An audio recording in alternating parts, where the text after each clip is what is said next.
Spiritual சொந்தங்களுக்கு வணக்கம். நாம் இன்று என்ன பதிவு பார்க்க போகிறோம் என்றால், தமிழ் கடவுள் முருகன்.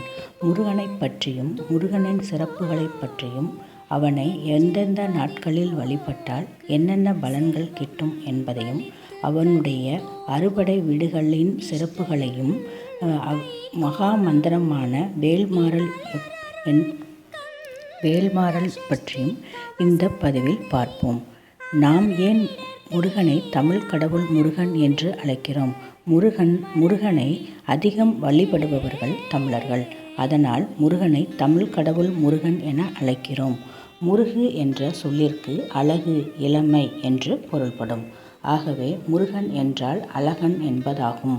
செவ்வாய் தோஷம் உள்ளவர்கள் அதிகாலையில் குளித்து முடித்து ஸ்ரீ சுப்பிரமணிய அஷ்டகம் பாராயணம் செய்ய வேண்டும் அல்லது படிக்க வேண்டும். இப்படி செய்தால் செவ்வாய் தோஷம் விலகி நன்மை உண்டாகும். வெற்றியை தரக்கூடியது வெற்றிலை. அதனால் முருகனுக்கு செவ்வாய்க்கிழமைகளில் 6 வெற்றிலை வைத்து அதில் 6 அகல் விளக்கு ஏற்றி வழிபடலாம். இவ்வாறு செய்தால் நமக்கு அனைத்து காரியங்களிலும் வெற்றி கிடைக்கும். முருகப்பெருமானை வணங்கக்கூடிய முக்கியமான நாட்கள் சஷ்டி, விசாகம், கார்த்திகை, திங்கள், செவ்வாய் ஆகிய நாட்கள் உகந்தவை. யாமிருக்க பயமேன் என்பது முருகப்பெருமானின் அருள் வாக்கு. எளியோரை காக்கும் இறைவனாக முருகன் விளங்குகிறார். குன்று இருக்கும் இடமெல்லாம் குமரன் இருப்பான். முருகனின் அறுபடை வீடுகளில் திருச்செந்தூர் மட்டும் தனிச்சிறப்பு. ஏனென்றால் மற்ற 5 படை வீடுகளும் குன்றின் மேல்தான் முருகன் குடிகொண்டு இருப்பான்.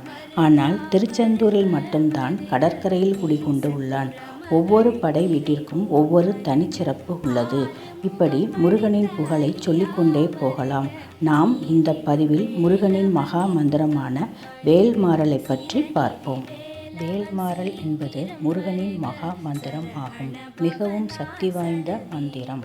முருகப்பெருமானின் அருளை மிக வேகமாக பெறுவதற்கு உதவும் சக்தி வாய்ந்த மந்திரம்.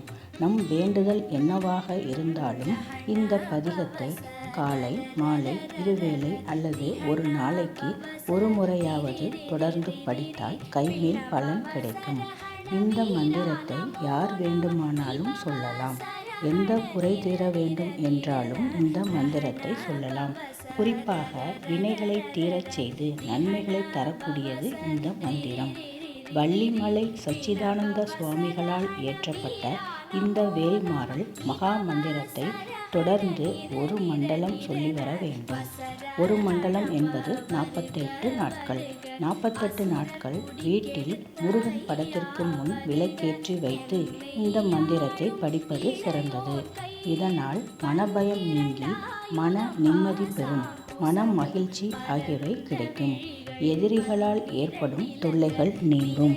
முருகனுக்குரிய முக்கிய விரத நாட்களான கிருத்திகை, சஷ்டி, முக்கியமாக செவ்வாய்க்கிழமைகளில் படிப்பது சிறப்பு. இப்படி படிப்பதால் நமக்கு பல மடங்கு அதிக பலனை தரும். இதை முறையாக சொல்லி வருபவர்களுக்கு அளவில்லாத பலன்கள் கிடைக்கும். நோய் தீர வேண்டும், பிரச்சனைகள் தீர வேண்டும் என நினைப்பவர்கள் இந்த மந்திரத்தை படிக்கலாம் அல்லது பாராயணம் செய்யலாம். முதலில் விநாயகர் துதி படிக்க வேண்டும். ஏனென்றால் முதலில் முழுமுதற் கடவுள் விநாயகரை வழிபட்டு செல்ல வேண்டும் என்பது ஐதீகம். அடுத்தது மகா மந்திரமான வேல்மாறலை படிக்க தொடங்க வேண்டும். திருத்தணியில் உதித்தருளும் ஒருத்தன் மலை வெறுத்தன் என உளத்தில் உரை கருத்தன் மயில் நடத்துகுகன் வேலே என்ற அடிகளை முதலில் 12 முறை சொல்ல வேண்டும். பிறகு ஒவ்வொரு பாடலின் முடிவிலும் முழு அடியையும் கூற வேண்டும். மொத்தம் 64 பாடல்கள் உள்ளன. முடிந்தால் வேல்மாறல் மகா மந்திரத்தை பாராயணம் செய்வது மிகச் சிறப்பு. உங்களுக்கு இந்த பதிவு பிடித்திருந்தால் லைக் பண்ணுங்க, ஷேர் பண்ணுங்க, சப்ஸ்கிரைப் பண்ணுங்க. வேலும் மயிலும் சேவலும் துணை. வாழ்க வளமுடன்.